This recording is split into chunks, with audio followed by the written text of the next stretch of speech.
तो कैसे हैं आप सभी। मैं बिहार की बेटी झारखंड की बहू आप सबों का मम्मास ब्लॉग में बहुत बहुत स्वागत करती हूं। दोस्तों, मैंने एक वीडियो इसके पहले भी डाला है। जितिया व्रत की कथा के बारे में, पूजा के बारे में संपूर्ण जानकारी है, लेकिन इसकी 3 कथाएं बहुत ही प्रचलित है, जिसकी मैं दूसरी कथा और इसकी पूजा विधि संपूर्ण बातें मैं आप लोगों के साथ दूसरी वीडियो में लेकर आई हूँ। जितिया व्रत हर साल आश्विन मास की कृष्ण पक्ष की सप्तमी से नवमी तक किया जाता है। सप्तमी को खरना करके अष्टमी का व्रत रखा जाता है और फिर नवमी तिथि को व्रत का पारण किया जाता है। जितिया व्रत की कथा में 3 कथाओं का विशेष वर्णन मिलता है, जिसका मैं आप लोगों के साथ एक का वर्णन कर चुकी हूँ, 2 का और बताती हूँ, जिससे सुनकर आपकी संतान की लंबी आयु और दीर्घायु आयु के लिए लोग करते हैं, तो सभी की हो, सभी की संतानों की। तो आइए सुनते हैं इसकी कथा। तो भी जितिया व्रत करते हैं। जितिया व्रत के पहले दिन महिलाएं सूर्योदय से पहले जाकर स्नान करके पूजा करती हैं और फिर एक बार भोजन ग्रहण करती हैं। उसके बाद पूरा दिन निर्जला व्रत रखती हैं। इसके बाद दूसरे दिन सुबह सवेरे स्नान के बाद महिलाएं पूजा पाठ करती हैं और फिर पूरा दिन निर्जला व्रत रखती हैं। व्रत के तीसरे दिन महिलाएं पारण करती हैं। सूर्य को अर्घ्य देने के बाद ही महिलाएं अन्न ग्रहण करती हैं। मुख्य रूप से पर्व के तीसरे दिन झोर भात, मरुआ की रोटी और नोनी का साग खाया जाता है।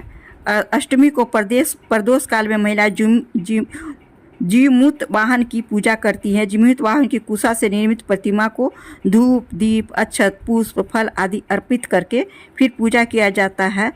इसके बाद ही मिट्टी और गाय के गोबर से सियारिन और चील की प्रतिमा बनाई जाती है और उसकी पूजा की जाती है।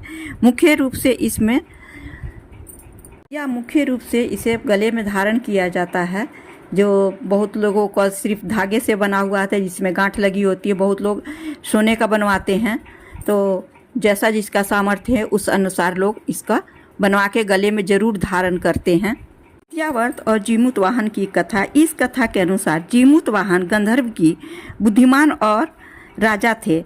जीमूत वाहन शासक बनने से संतुष्ट नहीं थे और परिणाम स्वरूप उन्होंने अपने भाइयों को अपने राज्य की सभी जिम्मेदारियां दे दी और अपने पिता की सेवा के लिए जंगल चले गए। एक दिन जंगल में भटकते हुए उन्हें एक बुढ़िया विलाप करती हुई मिलती है। उन्होंने बुढ़िया से रोने का कारण पूछा। इस पर उसने उसे बताया कि वह सांप के परिवार से है और उसका एक ही बेटा है। एक शपथ के रूप में हर दिन एक सांप पक्षीराज गरुड़ को चढ़ाया जाता है और उस दिन उसके बेटे का नंबर था।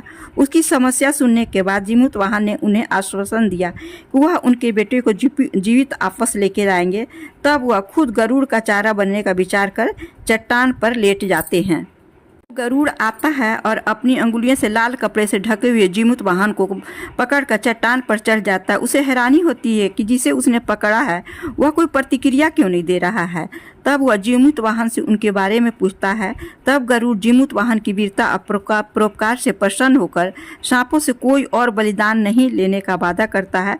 मान्यता है कि तभी से ही संतान की लंबी उम्र और कल्याण के लिए जितिया व्रत किया जाने लगा। दूसरी कथा है जो भगवान श्री कृष्ण से जुड़ी हुई है, तो आइए इसका भी श्रवण करते हैं।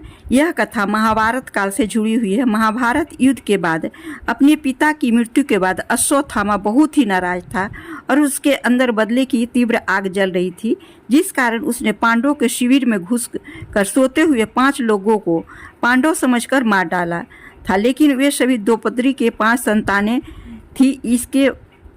उसके इस अपराध के कारण उसे अर्जुन ने बंदी बना लिया और उसकी दिव्य मणि छीन ली, जिसके फलस्वरूप अश्वत्थामा ने उत्तरा की अजन्मी संतान को गर्भ में ही मारने के लिए ब्रह्मास्त्र का उपयोग किया, जिसे निष्फल करना नामुमकिन था। उत्तरा की संतान का जन्म लेना आवश्यक था, जिस कारण भगवान श्री कृष्ण ने अपनी सभी पुण्यों का फल उत्तरा की अजन्मी संतान को देकर उसके गर्भ में ही पुनः जीवित किया। गर्भ में मरकर जीवित होने के कारण उसका नाम जीवित पुत्रिका पड़ा और आगे जाकर यही राजा परीक्षित बना। तब से ही इस व्रत को किया जाता है। ऐसी हमारी पौराणिक कथा भी है। दोस्तों, मैंने आप लोगों के साथ 2 कथा जो जितिया पर्व में अवश्य ही सुना जाता है, तो दोनों को आप लोगों के साथ शेयर किया है। दोस्तों, ये कथा आप लोग जितना हो सके अपने दोस्तों में, रिश्तेदारों में ज़्यादा से ज़्यादा शेयर कीजिएगा, जिससे इस कथा के बारे में उनको भी पता चले और वो भी इसके सुनकर पुण्य के भागी बने। प्लीज़ दोस्त, यदि कथा अच्छी लगी हो तो लाइक, शेयर और सब्सक्राइब अवश्य कीजिएगा और कमेंट में ज़रूर